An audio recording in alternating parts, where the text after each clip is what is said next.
The Sonora Desert is one of the hottest, driest places in North America, and it's located mainly in southwest Arizona and parts of northern Mexico.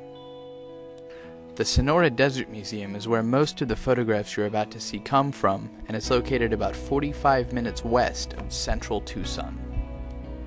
To get from Tucson to the Sonora Desert Museum, you have to go through Gates Pass, and when you come over the ridge, it looks like your car is about to fall off of a cliff, but you can look for miles and see nothing but thousands and thousands of saguaro cactus. The saguaro cactus is an incredible plant. It grows for hundreds of years. It takes 75 just to develop one little arm, and you see some with 7 or 8 all clustered together. The saguaro has a shallow root system that allows it to survive for weeks on end without a drop of water.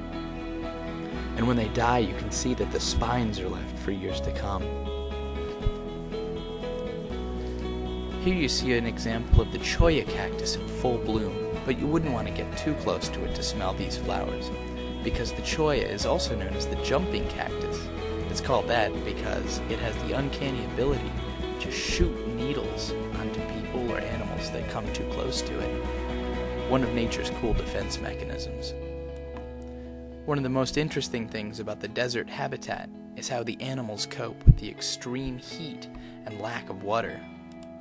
Here you see a mourning dove that's built its nest right inside of a mesquite tree and right next to another type of cactus. Other species, like the cactus wren, build its nest right inside of a saguaro. The agave plant has been harvested by humans for hundreds of years for a variety of purposes, and the heart of the agave, which is the part that they use, can reach up to 100 pounds. Some of the other species that you can see in the Sonora Desert include the American kestrel, the puma, or mountain lion,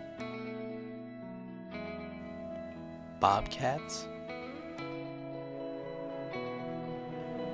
and this guy, the chuckwalla. It's actually a relative of the iguana. When it's frightened, it squeezes itself in between 2 rocks and inflates itself with air so nothing can pull it out. There's a large population of prairie dogs in the northern Sonora Desert. Now, prairie dogs' burrows can go as deep as 15 feet and as long as 100 feet.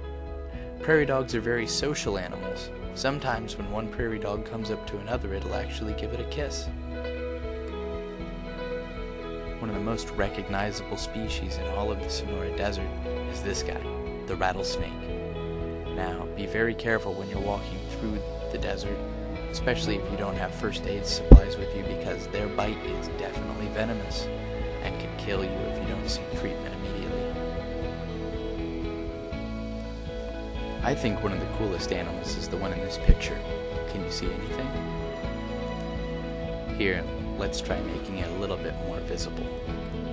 I bet you didn't know that scorpions glow under ultraviolet light, which is pretty cool, especially when you live in the desert and sometimes you'll wake up and one's sitting on the pillow next to you. Well, I hope you enjoyed learning a little bit about the Sonora Desert. You should go there sometime. Just don't go in the summertime. It gets up to 110 degrees. Go in the winter. It's still pretty warm.